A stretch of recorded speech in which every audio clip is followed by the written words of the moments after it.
All right, we're just gonna set up the Penn Fathom, the new series 2. We have 25N, which is the narrow. We have a single speed and a 2-speed of this reel. So this is mainly for us for bottom fishing and off of Jacksonville, Florida. So here we go. I'm gonna show you guys kind of the form factor, the new reel here. Kind of a play out of the Shimano playbook, you know, if you ask me. But this is the 2-speed reel. And then we have the single speed reel. The 2-speed reel is an extra $50. And you can see, we'll go over the specifics of it real quick. Let's see here. So here you go, 2-speed. This reel has 33 pounds of maximum drag at full. So you can see you got it right here to strike. And then you can push in this knob right here, and we're gonna go all the way to full. So we're battling a lot of bottom fish that are trying to get back to their hole. So we will use 2-speed a lot. So in order to engage 2-speed, you're just gonna push that in, and then in order to disengage, you can see it's gonna turn a lot slower. You're gonna push that knob right there. So this right here is the 2-speed box. So you can see gear ratio at high speed is 5.5 to 1, meaning every time you turn the handle, the spool will rotate 5.5 times. When you engage low speed, that's 2.8 to 1, meaning every time you turn the handle, the spool is rotating 2.8. So it's kind of acting like a winch where it's easier to, at low speed, it's easier to reel it in. It can be a back saver for sure. So that's your gear ratio. You can see here, we're gonna put 50-pound braid on this. So 50-pound, we could put 475 yards of braid, and the weight is relatively, you know, decent. It's 20.1 ounces for the 2-speed. And then we'll show you over here, the single speed is a little bit lighter. It's 18.5 ounces, and the specific gear ratio of the single speed is 5.3 to 1. So it's not as high as the 2-speed when it's in high gear. Same form factor essentially. You could put 50-pound test. You can put 475 yards in this guy. So those are identical. The big difference, as you can kind of tell, is look at the handle. Right, it looks kind of like a Shimano handle. I think it's really impressive. It's, like I said, extra $50 for it. It is made for braid, these spools. There's a clicker on it. Engaging. If you need to adjust the resistance of the line, you're going to put it in free spool, and then you're going to pop this out. Usually you just turn this knob here, but on this one you pop it out, you pull it out, and you adjust it like that to get the tension. So, and you can see over here there's how much capacity you have there. So I'm going to set up basically one of these reels. I'm going to do the 2-speed, but the other cool thing about the Penns is you can see 1/3, 2/3, 3/3, these lines, letting you know how much capacity you have, line capacity. They could be helpful. So put this back, we're gonna get, so what comes in the box? Of course, you're gonna get your backing plate. And these reels go from, you can buy a Penn Fathom II, you can buy a 10 series all the way to a 60 or 80 series. So this is a 25 now, it's a good setup. So here's your backing plate. A lot of screws. You can see this is actually metal, which is pretty cool. There you go. We'll do the same thing on this post. Get it close to the end. I'm gonna put that on there.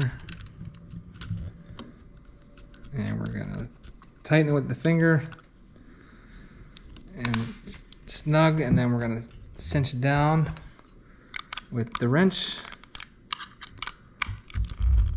Just like that. Do a check. Okay, now the last piece is you basically would put your rod on it, and you have these posts and they screw on there. Just like that. That's how that would work. I'll show you how to set it up. Now, just for comparison, just so you know at the beginning of the video here, we have purchased and used, heavily used, the prior version. This is the Penn Fathom I basically, so I have a single speed and also a double speed as well, 2-speed. So just for your comparison while I'm setting up this, this rod here for you. So we're gonna set it up the same way. That we're gonna put 50-pound braid as well as a 60-pound shock leader. And then I'll probably just do a big fish hook on this, where I just do a 3-way swivel. And I'm gonna show you how to set this up completely from beginning to end to a, call it a 7/0 circle hook or so. But you can see, you know, the new version definitely looks a little bit shinier and I think probably better, but we're gonna fish with them and we're gonna let you know. So let's see here. And we're gonna pair this with the same rod as these guys here. So this is the this is the Ugly Sticks Tiger Elite. This is a jigging rod. You can see here, brand new, 7-year warranty. This model is a 6'3" medium heavy. Braided line will be best for 50 to 100. Lure weight is 4 to 7 ounces. The model number is 01E21CM. They still make this rod. It's been it's super lightweight, very sensitive, and it's been a great boat rod. So now that you got your post on, we're gonna set this guy up. And here we go, tightening this down.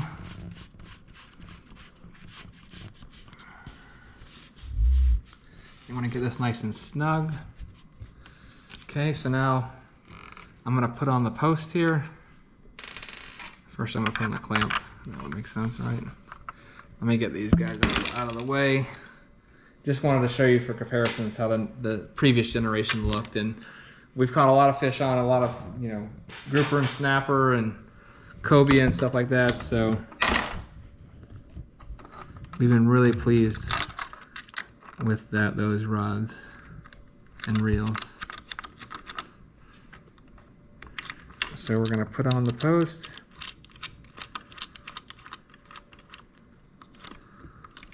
So now on this end here we have a screwdriver. So we're tightening this down.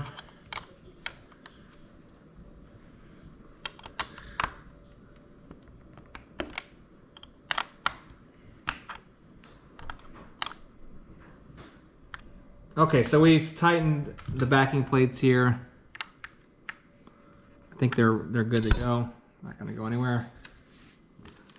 Looks good. So now we are going to set up and spool on the 50-pound test. This is Diamond Braid. I really like Diamond Braid. I like Power Pro as well.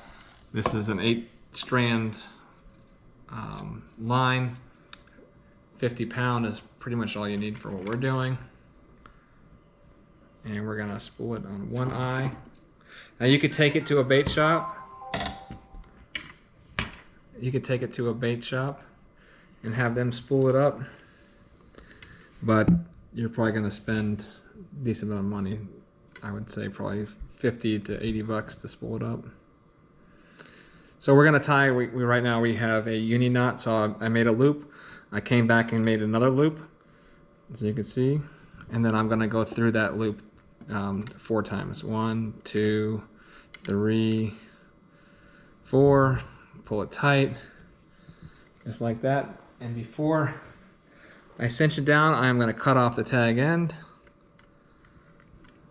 Try to get it close to it, just like that. And we're going to pull it tight. All right, so we're going to spool it up, put it in gear.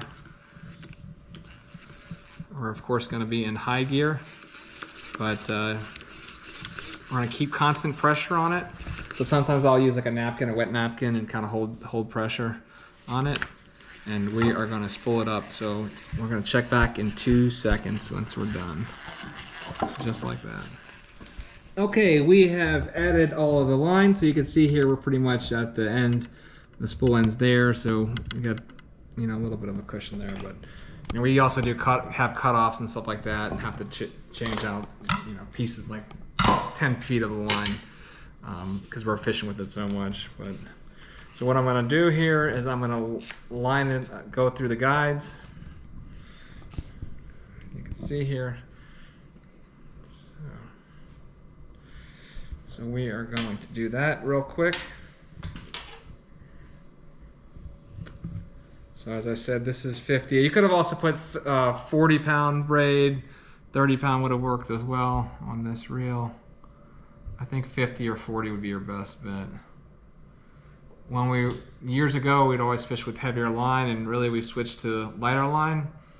And I think you do definitely get more bites. So we're going through the eyes here.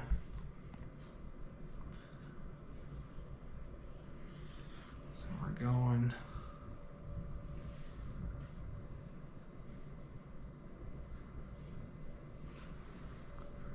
So here we go. And I find these Shakespeare rods are great for the money. You can't beat it. I think less than $100 out the door. All right, so now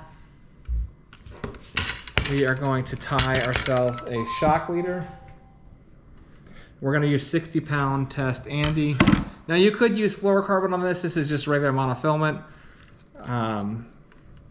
You could, if you were fishing a tournament or really only get out so much, but we always invite a lot of guests on our boat, so I find this is a good line, good quality line. So we're going to make a loop here with this Andy 60-pound. This is the pink. And we are going to take our tag end for the braid. I'm going to pinch it, and I'm going to pull up. You can see here, give yourself a little bit of slack. So we are going to pinch it, and we're going to go around both monofilament lines, the tag end and the main line, 10 times. So 1, 2, 3, 4, 5, 6, 7, 8, 9, 10. You'll see here I kind of went in order. You didn't go over it and like double back on itself. So now we're at the top here. We're going to pinch the top, and we're going to go down 10 as well. So 1, keep in mind, you're not going to double up and go back on itself. 2, 3, 4, 5, 6, 7, 8, 9, and then 10. So we're back here. Now you'll notice that the line is coming in from that way right there, down there. So we want to make sure we go out the same way we're coming in. If you go the wrong way, what happens is the knot will unravel. So we're going out that way. We're going to pull it down. So now at this point you have a knot that looks like that. I wet it. And then I am going to guide it down. Right, and this acts as, so braid has no stretch, right? There's 0 stretch on it. This acts as kind of a shock leader. You'll hear people talk about a shock leader, and it adds a little bit of stretch to this outfit. So when the fish is pulling back on you, it's not gonna, it's gonna give it a little bit of stretch, which should help your catch ratio. So we're gonna basically pull both ends, and we're gonna tighten down, cinch down. So you can see here, it's going to cinch down on itself. You just saw it, and just pull down. So we are going to cut off both tag ends. Try to go as close to the end as you can.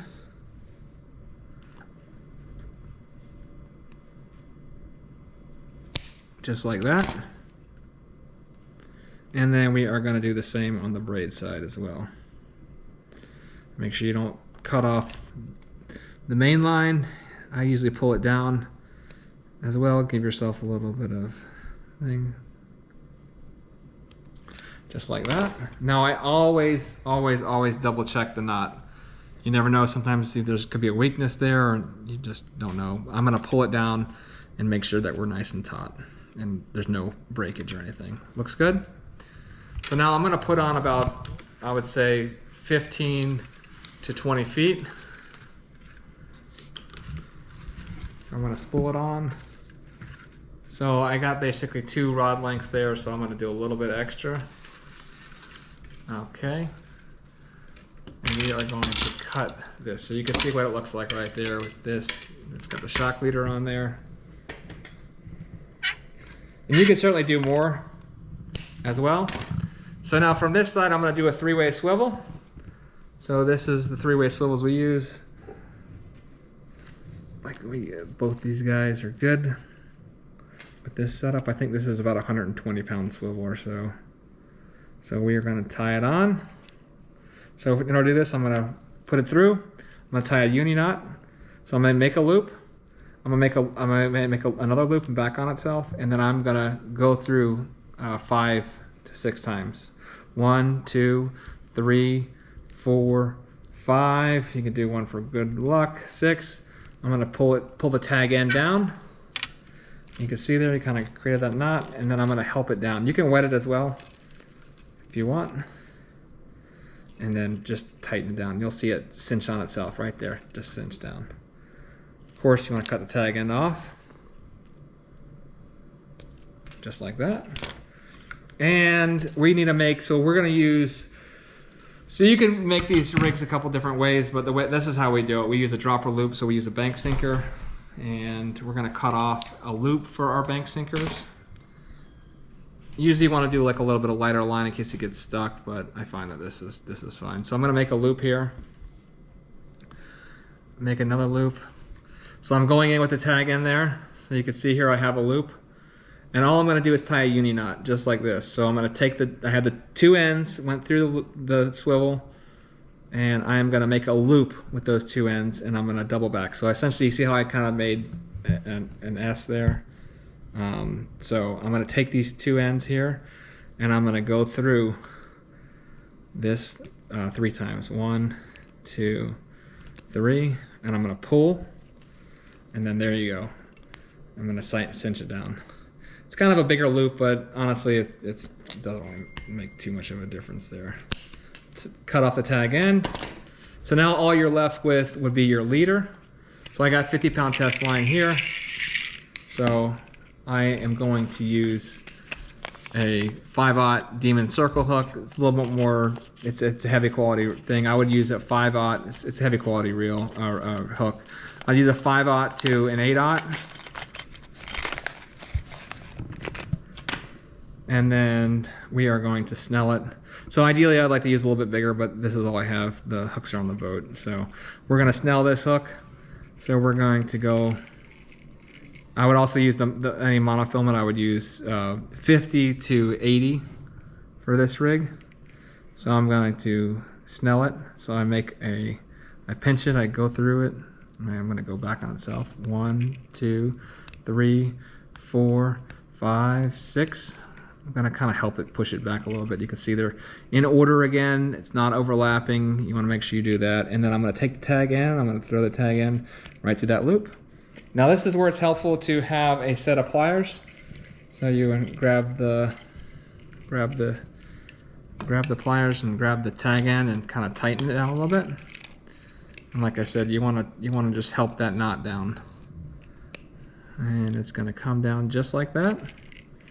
I'm going to cut the tag end off, and you can see how nice that is. Like that, you can cut the tag end a little bit more, but that hook is going to get in the fish's mouth, and it's going to grab it. You can see how it's kind of leaning.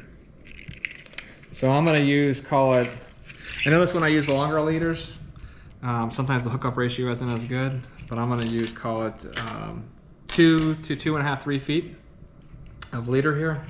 I'm going to cut it off. And I'm going to tie this one on. So we're going to go same thing. This is a uni knot, so real simple. You guys should be pros at it.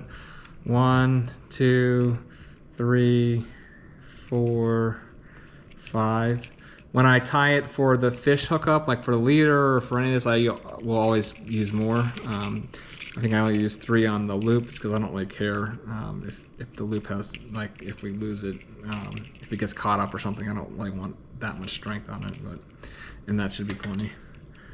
So you got that. You're going to cut the tag off. There you go. And the way you put on the bank sinker, if you don't know, is basically you have the loop here. You're going to kind of pinch it a little bit. You have a bank sinker. I don't have one on me, but let's say you do. You go through the bank sinker and you go around it, and boom, just like that. That's your weight. So you can easily switch out. So we fish anywhere from 6 ounces, well, 6 ounces to 10 ounces is pretty much the go-to for us. But sometimes when you have heavier current, you can have the need for more weight. But this is how you set up this reel. If you want to join us on a fishing adventure, we have a lot of YouTube videos coming up and a lot of previous ones, so make sure you like and subscribe. We got a lot of good content coming up, so we'll see you out on the water. And the other thing too I'll point out is if you wanted to, we could have set this rig up with a 2-hook rig. There's another video of us doing that as well. But this is us. So you can see I'm going to adjust it to get a little bit more drag. And see, there's no drag on that, so I'm going to pull it out. I'm going to adjust it just a little bit. Let's see here. There we go. So now we're starting to get some drag. So we're pulling it towards you. Usually these are just kind of, you twist it, and you twist these guys when they're in free spool. This, they've redesigned it, I guess. So it's a little bit different. So now we're getting a little more drag. So when I store the rods, I leave it with light drag. So that's kind of light drag right there, if you ask me. And you'd probably put it to that, to like the number 2 or number 3. But there you have it. So like I said, 2-speed, single speed. It's all ready to go for Northeast Florida bottom fishing. Join us. We'll see you next time.